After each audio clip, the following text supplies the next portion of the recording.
Hello dear students, welcome to Elibro classes. चलिए आज के अपने इस वीडियो लेक्चर में हम लोग बहुत ही ज़बरदस्त काम करने वाले हैं, बहुत ही इम्पॉर्टेंट चीज़ पढ़ने वाले हैं। आज हम जानने वाले हैं मॉडुलस फंक्शन के ग्राफ, उनकी डोमेन और रेंज के बारे में। बहुत सारे बच्चों को बहुत प्रॉब्लम होती है, सर ग्राफ समझ नहीं आते हैं, डोमेन समझ नहीं आती है, रेंज समझ नहीं आती है, बड़ी प्रॉब्लम्स रहती हैं लेकिन अगर आप चैनल पर नए हैं तो चैनल को सब्सक्राइब कर दीजिए और फिर वीडियो को अंत तक देखिए। बहुत मज़ा आने वाला है, बहुत आसानी से समझ में आने वाली है आपको चीज़ें। अगर आप पहली बार ये वीडियो देख रहे हैं तो आप जान लीजिए कि आपके इस आज के इस वीडियो को पूरा देख करके आप एक बार कंफर्म कर लीजिए कि क्या वाकई में आपको ग्राफ, डोमेन और रेंज ईजिली समझ में आई है या नहीं आई है। अगर आपको वाकई में समझ में आ जाए तो फिर चैनल को सब्सक्राइब करके लोगों में इसको शेयर करना शुरू कर दीजिएगा। चलिए शुरू करते हैं कहानी। सबसे पहली बात हमें पढ़ना है मॉडुलस फंक्शन को। अब होता क्या है मॉडुलस फंक्शन? तो मॉडुलस फंक्शन सर आपको दिया गया होता है कुछ इस फॉर्म में, fx is equal to mod x। ये जो सिंबल मैंने आपको दिखाया है ये मॉडुलस का सिंबल होता है, मतलब मॉड का सिंबल होता है। मॉड मतलब मॉडुलस मतलब मैग्नीट्यूड, और मैग्नीट्यूड का मतलब होता है कि आपको इसका मैग्नीट्यूड निकालना है। मतलब कुल मिलाकर ऐसी कोई चीज़ जिसमें सिर्फ मैग्नीट्यूड हो, उसमें डायरेक्शन का कोई खेल ना हो, गेम ना हो, तो मॉडुलस फंक्शन कहला जाएगा। और मॉडुलस हमेशा पॉजिटिव होता है, नेगेटिव होता नहीं है। इसका मतलब है कि इस फंक्शन की खासियत होती है कि इसके अंदर नेगेटिव नंबर भी पॉजिटिव बन जाते हैं और पॉजिटिव नंबर भी पॉजिटिव रहते हैं, ठीक है ना। तो पहली बात यानी कि ये जो मॉडुलस की ये जो मशीन है ना, ये इतनी बढ़िया धुलाई करने वाली मशीन है कि ये नेगेटिव को भी पॉजिटिव कर देती है और पॉजिटिव को तो पॉजिटिव रखती ही है। यानी जो चीज़ इसके अंदर पॉजिटिव नेचर लेकर के अंदर घुसती है तो वो आउटपुट की फॉर्म में पॉजिटिव ही रहती है, लेकिन अगर कोई नेगेटिव नेचर लेके भी इसके अंदर घुसता है तो वो पॉजिटिव नेचर लेके बाहर आता है, ठीक है ना। तो सबसे पहली बात आपको ये यहाँ पर पॉजिटिव नंबर बनाने वाला जो फंक्शन है मॉडुलस फंक्शन, इसका ग्राफ बनाना है। इसका ग्राफ बनाने के बाद फिर मैं आपको डोमेन और रेंज के बारे में समझाऊंगा, आप बिल्कुल बेफिक्र होकर के बैठ जाइए। तो सबसे पहले कोई भी ग्राफ आपको अगर बनाना होता है तो उस ग्राफ को बनाने के लिए हम कुछ नंबर्स ढूंढते हैं। और कुछ नंबर कैसे ढूंढते हैं? पहले हम अपनी मर्जी चलाते हैं और फिर आपको अपनी मर्जी के बाद कुछ नंबर आपके मजबूरी बन जाती है कि जो मिलता है उसको ही लेके बैठना पड़ता है। जो दिया गया है, जो आ रहा है, वही हमें उसी पे सब्र करना पड़ता है। तो हम सबसे पहले यहाँ x की वैल्यूज़ डालेंगे और हमें y की वैल्यू मिलती चली जाएंगी। x की वैल्यूज़ मैं अपनी मर्जी से पुट करता जाऊँगा, y की वैल्यूज़ मुझे मिलती जाएंगी। जब मैं x की वैल्यू 0 पुट करूँगा तो 0 का मॉड 0 ही होता है, मतलब पॉजिटिव ही रहेगा। 1 की मॉड की वैल्यू 1 ही होती है, 2 का मॉड 2 ही होता है। अगर आपको मैंने कह दिया 3 का मॉड तो 3 का मॉड 3 ही होता है। लेकिन ये तो सब पॉजिटिव थे तो सर कोई समस्या नहीं है, क्योंकि जब आपने यहाँ पर x की जगह पर 3 रखा और मैंने ये जो y लिखा है, ये y क्यों लिखा? क्योंकि y को ही हम लोग f ऑफ x कहते हैं, यानी ये जो आपका fx है इसको मैंने y मान लिया, तो यहाँ पर y इक्वल टू आपका आ गया मॉड x। अब इस मॉड x के अंदर आप ये वैल्यूज़ रख करके देखिएगा। x की वैल्यू 0 रखूँगा तो y की वैल्यू 0 आएगी, x की वैल्यू अगर 1 रखूँगा तो y की वैल्यू 1 आएगी, 2 रखूँगा तो 2 आएगी, 3 रखूँगा तो 3 आएगी। अगर x की वैल्यू -1 रखूँगा तो -1 का मॉड +1 आएगा, -2 का मॉड +2 आएगा, -3 का मॉड +3 आएगा और -4 का मॉड भी +4 आएगा। लेकिन इतनी वैल्यूज़ लेने की ज़रूरत नहीं है। अगर आपने 3 पॉजिटिव, 3 नेगेटिव और 1 0 ले गया तो आपको आसानी से इसका ग्राफ बन जाएगा, कोई बड़ी बात नहीं है, ठीक है ना। तो x की वैल्यूज़ हमने अपनी मर्जी से पुट की। तो मॉडुलस फंक्शन की खासियत होती है कि वो नेगेटिव को भी पॉजिटिव बना देता है। तो -1 को इसने पॉजिटिव किया तो 1 हो गया, -2 को पॉजिटिव किया तो 2 हो गया, -3 को पॉजिटिव किया तो 3 हो गया और -4 को पॉजिटिव किया तो 4 हो गया।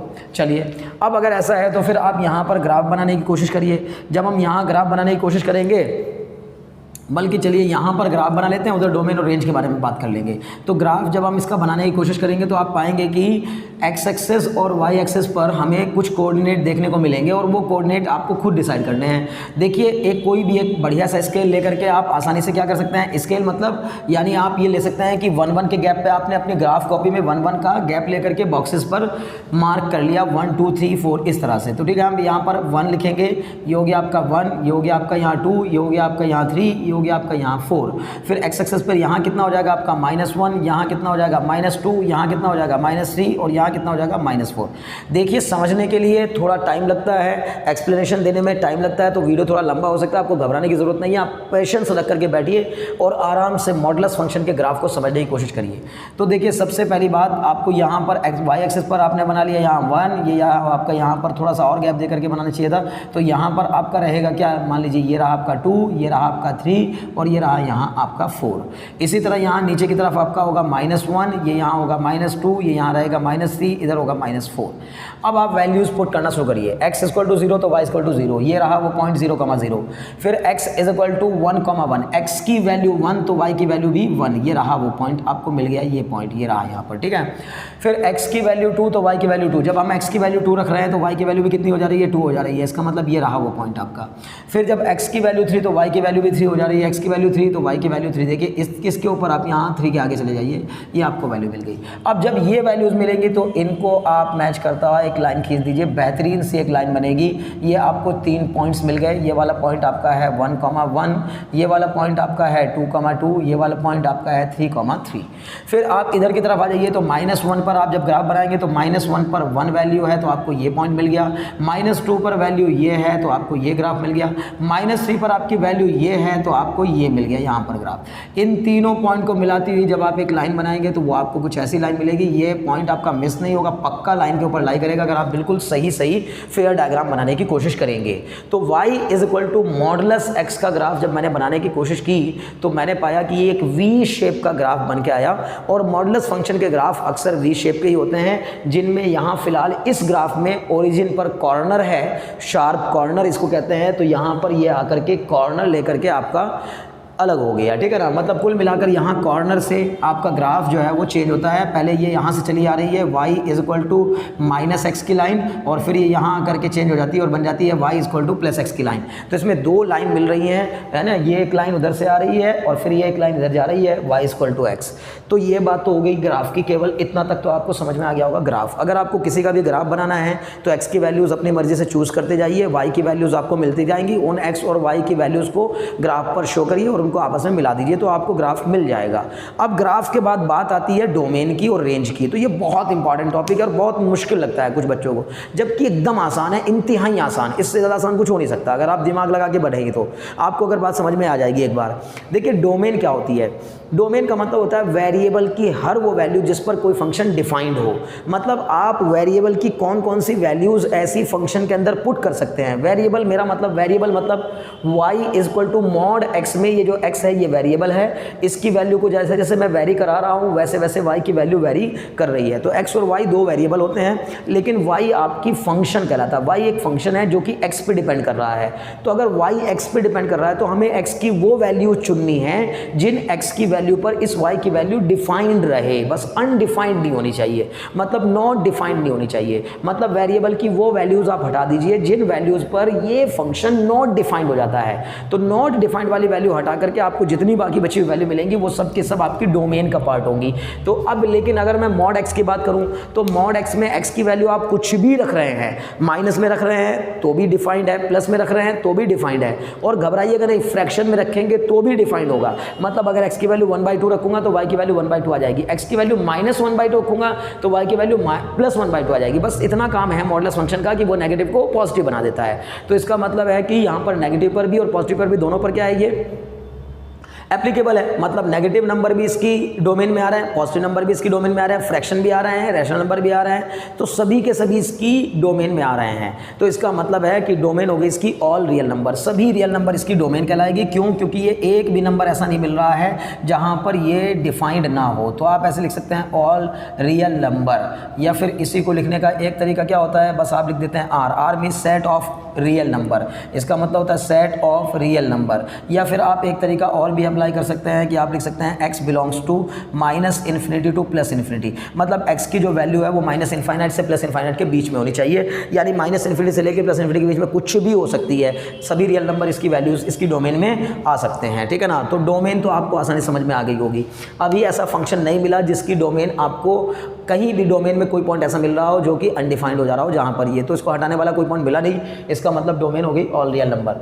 अब बारी आती है रेंज की। अच्छा, डोमेन को पता करने का एक और बहुत अच्छा तरीका वो ये होता है कि अगर आपको ग्राफ बनाना आ गया और आपने ग्राफ एक बार ढंग से बना लिया, सही ग्राफ बना लिया, तो सही ग्राफ बनाकर एक्स एक्सिस पर वो ग्राफ जहाँ से जहाँ तक फैल सकता है आप इसको एक्सपेंड करिए। बताइए मैं एक्स पे इसको कहाँ तक ले जा सकता हूँ? ये लाइन जा रही है आगे, इधर कहाँ तक? इनफाइनाइट तक। सर कुछ पता नहीं इसका कहाँ तक जा रही है, इधर कहाँ तक जा रही है? सर कुछ पता नहीं कहाँ तक जा रही है, मतलब इनफाइनाइट तक। तो इधर भी इनफाइनाइट तक जा रही है, उधर भी इनफाइनाइट तक जा रही है, इसका मतलब ये ग्राफ एक्स एक्सिस के अलोंग कितना फैल सकता है? तो जितना ये एक्स एक्सिस पर फैल सकता है वो सब एक्स के अंदर, एक्स की जो वैल्यूज इसमें हम इंक्लूड कर सकते हैं वो सब डोमेन का पार्ट होंगी। तो एक्स में इधर -∞ तक जाएगा और एक्स में इधर सर +∞ तक जाएगा, तो -∞ से +∞ के बीच की सारी वैल्यूज इसकी डोमेन में आ जाएंगी।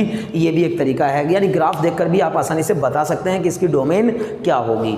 चलिए अब रेंज की बात कर लेते हैं। तो रेंज क्या होती है? रेंज होती है डोमेन के पॉइंट्स, डोमेन की सभी पॉइंट्स उस फंक्शन के अंदर रखने पर आपको जो फंक्शन की वैल्यूज़ मिलती हैं वो फंक्शन की वैल्यूज़ क्या कहलाती हैं? आपकी रेंज कहलाती हैं, ठीक है ना। मतलब फंक्शन की जो वैल्यूज़ आती हैं डोमेन की वैल्यूज़ रखने पर, डोमेन के अंदर जो पॉइंट्स लाई करते हैं उन पॉइंट्स को रखने पर फंक्शन की जो वैल्यू आती है वो रेंज का पार्ट होती है, रेंज का पार्ट होती है। रेंज नहीं होती, रेंज क्या होती है?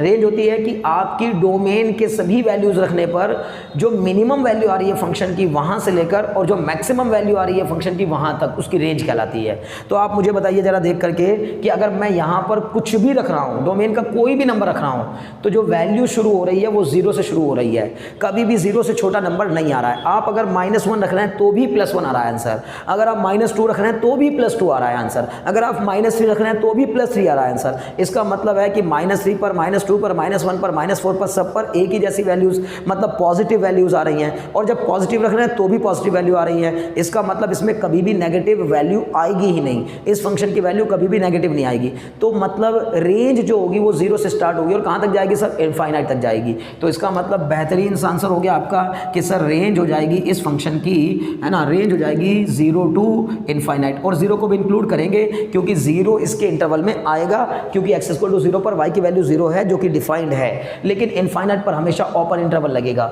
इनफाइनाइट क्योंकि कभी भी रीच नहीं किया जा सकता, इसलिए इनफाइनाइट आपका ओपन रहता है, उसको इंक्लूड नहीं करते इंटरवल के अंदर। तो मुझे उम्मीद है बात समझ में आ गई होगी।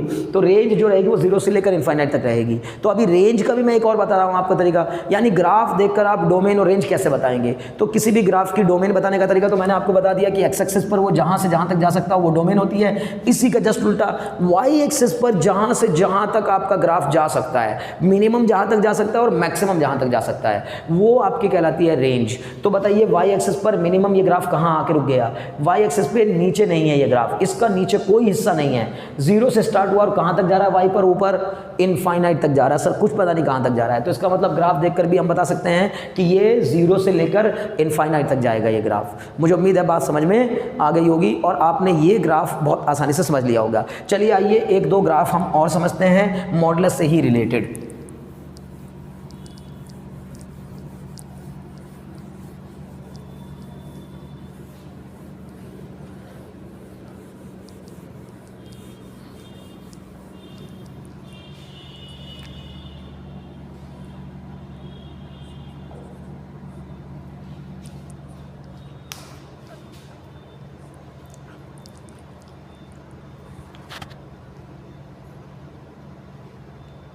Hello dear students, welcome to Elibro classes. चलिए आज के इस वीडियो में हम लोग देखने वाले हैं y = mod of x+2 का ग्राफ, उसकी डोमेन और उसकी रेंज को। इससे पहले के वीडियो में मैंने आपको मॉडुलस फंक्शन का ग्राफ यानी कि y = mod x का ग्राफ, उसकी डोमेन और उसकी रेंज को बहुत अच्छे से क्लियरली समझाया है। अगर आपने वो नई वीडियो देखी है तो आप उस वीडियो को भी देख सकते हैं, बहुत आसानी से आपको मॉडुलस फंक्शन का ग्राफ समझ में आ जाएगा। अदरवाइज़ ये क्वेश्चन भी आपको समझ में आने ही वाला है, पक्का आने वाला है, बस थोड़ा सा पेशेंस रख करके आप लोग ध्यान से समझने की कोशिश करिए। चलिए बनाते हैं सबसे पहले हम इसका ग्राफ, और इसके ग्राफ में हमें चाहिए होंगे कम से कम 3-4 पॉइंट, लेकिन मैं 3-4 से काम नहीं चलाता हूं। मैं कहता हूं कम से कम आपको मॉडुलस फंक्शन का अगर ग्राफ बनाना है तो कम से कम कम से कम तो वैसे 5 पॉइंट आप ढूंढ लीजिए, अदरवाइज़ 6-7 पॉइंट ढूंढेंगे तो ज़्यादा अच्छा लगेगा। सबसे पहले आपने यहाँ रखा x और यहाँ रखा y। आपको जो फंक्शन दिया गया होता है उसको हम क्या मान लेते हैं, y के इक्वल। तो ये बन जाएगा आपका y equal to mod of x plus 2, और इसमें हम लोग वैल्यूज़ पुट करते चले जाते हैं। तो x की वैल्यूज़ जब मैं रखूँगा यहाँ पर कितनी, 0, x की वैल्यू 0 रखूँगा, तो जब यहाँ x की वैल्यू 0 रखूँगा तो 0 प्लस 2 2 हो जाएगा, और 2 का मॉड 2 ही होता है। मतलब मॉडलेस फंक्शन की खासियत होती है कि वो नेगेटिव को भी पॉजिटिव बना देता है। बस इतनी बात ध्यान रखनी है। मॉड के अंदर लिखा हुआ टर्म चाहे पॉजिटिव हो तो भी उसका आउटपुट पॉजिटिव आएगा, चाहे नेगेटिव हो तो भी उसका आउटपुट पॉजिटिव आएगा। मॉडलेस के अंदर लिखा हुआ जो टर्म होता है उसका आउटपुट हमेशा पॉजिटिव आता है। तो अगर आप x की वैल्यू यहाँ पर 0 रखेंगे तो 0 प्लस 2 हो जाएगा 2, 2 का मॉड आपका बताइए 2।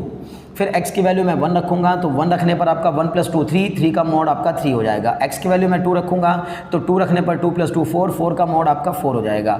x की वैल्यू मैं एक बार -1 रखूँगा तो -1 और प्लस 2, तो -1 प्लस 2 मतलब 2 में से 1 गया 1, तो 1 का मॉड आपका क्या हो जाएगा, वो भी 1 ही हो जाएगा। अगर मैंने x की वैल्यू -2 रख ली तो -2 और प्लस 2 कितना हो जाएगा, -2 प्लस 2 0 हो जाएगा। 0 का मॉड कितना हो जाएगा, 0। यहाँ पर -2 रखूँगा तो -2 प्लस 2 0, और 0 का मॉड 0 ही होता है। -3 रखूँगा तो -3 प्लस 2 मतलब -1, और -1 का मॉड 1 हो जाएगा। क्लियर है इतनी बात। तो आपको ये कुछ वैल्यूज़ मिलती चली गई, ठीक है ना। इन वैल्यूज़ को देखने के बाद आप अगर ग्राफ बनाने की कोशिश करेंगे तो बहुत आसानी से इसका ग्राफ बन जाएगा। बस थोड़ा सा ध्यान देकर आपको बनाना है ग्राफ को, और ग्राफ बनाने के लिए आपको एक स्केल लेना पड़ता है। मतलब जैसे आप ये 1 2 3 जो आपने नंबर बनाए हैं इनका स्केल आप ग्राफ कॉपी पर लेंगे तो आसानी से आपका बढ़िया सा डायग्राम बनेगा। अगर मेरा बहुत क्लियर और बहुत फेयर नहीं भी बन रहा है तो क्योंकि मैं रफ एंड से बनाऊंगा, आप जब ग्राफ की कॉपी पर इनको शो करेंगे, इन पॉइंट्स को प्लॉट करेंगे और उनको मिलाएंगे तो बहुत ही बेहतरीन सा ग्राफ बनता हुआ दिखेगा आपको। लेकिन चलिए मैं एक रफली आपको आइडिया दे रहा हूँ। देखिए क्या करेंगे आप, सबसे पहले x की वैल्यू 0 रखेंगे तो 0 पर 2, x इक्वल टू 0 पर y की वैल्यू कितनी है, 2 के इक्वल है। तो सर मैंने यहाँ रख दिया x इक्वल टू 0 पर y की वैल्यू 2, तो ये पॉइंट के कोऑर्डिनेट हो गए 0,2। चलिए x इक्वल टू 1 पर 3 है सर, x इक्वल टू 1 पर 3। अगर यहाँ कहीं 1 होगा तो 1 पर वैल्यू जो है वो कितनी है, 3 है। 3 है तो इसका मतलब इसके ऊपर ही होगा, इसका मतलब ये पॉइंट कुछ यहाँ आ जाएगा, ये आ जाएगा सर यहाँ पर, ठीक है 1,2। फिर इसके बाद सर x की वैल्यू जब मैं 2 रख रहा हूँ तो y की वैल्यू 4 है। x की वैल्यू 2 रखने पर y की वैल्यू 4 इसके ऊपर कहीं आ जाएगा सर, ये आ जाएगा सर पॉइंट, ठीक है। चलिए फिर इसके बाद क्या है, -1। तो x की वैल्यू जब मैं इधर की तरफ -1 रखूँगा तो -1 रखने पर वैल्यू आ रही है आपकी +1। सर -1 रखने पर वैल्यू आ रही है +1, इसके नीचे कहीं होगा, यहाँ कहीं दिखेगा, समझ रहे ना मेरी बात ना। यानी x इक्वल टू -1 रखने पर आपका -1 रखने पर आपका 1 आ रहा है, ठीक है ना। तो कोई बात नहीं, x इक्वल टू -1 पर आप 1 रखिए, ठीक है ना। ये पॉइंट यहाँ मिल जाएगा, थोड़ा और नीचे ले लीजिए क्योंकि 2 के जस्ट नीचे थोड़ा सा यहाँ रहेगा तो ये आ जाएगा आपका, बल्कि और थोड़ा सा नीचे लीजिए, ठीक है ना, क्योंकि 0 और 2 के जस्ट बीच में रहेगा, ये आ गया आपका 1। फिर इसके बाद सर मैं कह रहा हूँ कि कहाँ पर मिलेगा, अब आप x की वैल्यू -2 रखिए तो इधर कहीं -2 होगा, लेकिन -2 पर आपने पाया कि x की वैल्यू 0 है। तो x की वैल्यू 0 कहाँ होती है सर, x एक्सिस पर, है ना। x एक्सिस पर जब मैं बात करता हूँ तो y की वैल्यू 0 होती है, x एक्सिस पर जब मैं बात करता हूँ तो y की वैल्यू 0 होती है। तो -2 पर आपको y की वैल्यू 0 मिल रही है। चलिए यहाँ पर 0 मिल गई तो ये वाला पॉइंट हो गया। फिर सर मैंने -3 लिया तो x की वैल्यू अगर -3 ली तो y वापस में फिर से कितना आ गया, 1 आ गया। तो मैं कहूँगा कि आपको बहुत ज़्यादा क्लैरिटी लेनी है तो एक और वैल्यू रख लीजिए। चलिए -4 भी रख के देखा, अगर -4 रखेंगे तो -4 और +2 कितना हो जाएगा आपका -2, लेकिन -2 का मॉड भी क्या हो जाएगा 2। और इस ग्राफ को थोड़ा और आगे तक एक्सटेंड कर दीजिए तो ये आपका जो है वो 3 पे मिल रहा है, -3 पर, और इधर आपको कहीं मिलेगा -4। लेकिन -4 पर आपको जो वैल्यू मिलेगी वो 2 के इक्वल मिलेगी, ऑलमोस्ट ये वैल्यू रहेगी, ठीक है ना। इसकी रेंज में रहेगी यहाँ पर, ठीक है ना, यहाँ कहीं रहेगी। ओके, मुझे उम्मीद है बात समझ में आ रही होगी। तो सबसे पहले जब आप इन सभी पॉइंट्स को लेकर के एक मिलाएंगे ना इनको, तो मिलाने पर आपको एक बढ़िया सी लाइन बनती हुई दिखेगी। ये जो आपको यहाँ पर मिस होते हुए दिख रहे हैं पॉइंट ना, ये केवल इसलिए दिख रहे हैं क्योंकि रफ मैंने डायग्राम बनाया है। जब आप बिल्कुल स्केल लेकर के बनाएंगे तो ये पॉइंट्स कन्फर्म इस लाइन के ऊपर लाई करते हुए दिखेंगे, और जब ये पॉइंट इसके ऊपर लाई कर जाएंगे तो आपको ये पॉइंट यहाँ पर मिल जाएगा। और इसके बाद यहाँ से जब आप इसको मिलाएंगे तो ये ग्राफ कुछ ऐसा बनता हुआ जाएगा, यानी कि ये जो पॉइंट है ये यहाँ मिलेगा और ये वाला जो पॉइंट है यहाँ मिलेगा, और ये ग्राफ इधर कहीं चला जाएगा और ये इधर कहीं चला जाएगा। देखिए तो अभी भी आपको एक मॉडुलस फंक्शन का जो ग्राफ मिला वो वी शेप में मिला, और मॉडुलस फंक्शन के ग्राफ हमेशा वी शेप में ही बनते हैं। तो इसका मतलब ये वी शेप का एक ग्राफ आपको जो मिला है यही आपका मॉड ऑफ x+2 का ग्राफ है। चलिए अब बात करते हैं अगर हम लोग इसकी डोमेन और रेंज की, तो भैया डोमेन और रेंज में कोई फ़र्क नहीं आया। क्यों? क्योंकि मैंने आपको बताया था कि डोमेन होती है क्या, एक्स एक्सिस पर कोई ग्राफ जहाँ से जहाँ तक जा सकता है वो डोमेन कहलाता है। क्या ये कहीं इसमें कोई बदलाव आया, बस मॉड एक्स का ग्राफ यहाँ से शुरू होता है, ये यहाँ से शुरू हो रहा है। कुल मिलाकर अगर आपका x प्लस ए होता है तो अगर x प्लस ए होता है मतलब अगर x के प्लस में कोई नंबर लिखा होता है तो मॉड का ग्राफ आपका राइट साइड में लेफ्ट साइड में खिसकता है, और अगर आपका x का माइनस होता है तो आपका मॉड का ग्राफ जो है वो आपका राइट साइड में खिसकता है। सबसे पहली बात, यानी कुल मिला के मैं क्या बता रहा हूँ, अगर x के प्लस में कुछ भी होता है तो फिर आपका जो ग्राफ होता है वो लेफ्ट साइड में खिसकता है, और अगर x के माइनस में कुछ भी होता है तो आपका ये ग्राफ राइट साइड में खिसक जाता है। बस इतना ही फर्क आता है, अदरवाइज ना शेप में कोई फर्क आता, ना डोमेन में कोई फर्क आता, ना रेंज में कोई फर्क आता। तो डोमेन क्या हो जाएगी आपकी, इसकी डोमेन हो जाएगी आपकी ऑल रियल नंबर, है ना, आर मतलब होता है ऑल रियल नंबर, ठीक है ना, सभी रियल नंबर इसकी डोमेन में आएंगे, मतलब कहीं भी अनडिफाइंड नहीं होगा। रेंज क्या हो जाएगी इसकी, तो रेंज बोलेंगे सर रेंज अभी भी कहाँ से कहाँ तक जाएगी, सबसे छोटी वैल्यू y की कितनी आ रही है आपकी 0 आ रही है, और बाकी जितनी भी वैल्यूज आ रही हैं वो सब उससे बड़ी आ रही हैं, तो इसका मतलब सर 0 से लेकर कहाँ तक जाएगी रेंज, इनफाइनाइट तक जाएगी, 0 से लेकर इनफाइनाइट तक। वाई एक्सिस पर जहाँ से जहाँ तक ग्राफ जाता है वो रेंज कहलाती है, एक्स एक्सिस पे जहाँ से जहाँ तक ग्राफ जाता है वो डोमेन कहलाती है। सिंपल फंडा है, ठीक है ना। तो इसका मतलब डोमेन हो जाएगी एक्स एक्सिस के अलॉन्ग, मतलब माइनस इनफाइनाइट से लेकर प्लस इनफाइनाइट तक, मतलब ऑल रियल नंबर, और रेंज हो जाएगी 0 से लेकर इनफाइनाइट तक, यानी कि सभी पॉजिटिव रियल नंबर। इसी को हम ऐसे भी लिख सकते हैं आर पॉजिटिव, ठीक है ना, यही आंसर आएगा, ठीक है। तो डोमेन भी मिल गई, रेंज भी मिल गई। मुझे उम्मीद है कि आप y equal to mod of x plus 2 के ग्राफ को बहुत आसानी से समझ गए होंगे, और अगर आपने वाकई में इस ग्राफ को समझ लिया है और आपने वीडियो को एंजॉय किया है तो फिर चैनल को सब्सक्राइब करना बिल्कुल ना भूलें, और अपने फ्रेंड्स में भी इन वीडियोज़ को शेयर करें ताकि हमें और ज़्यादा नई नई वीडियोज़ बनाने के लिए मोटिवेशन मिलता रहे। Very very thanks for watching.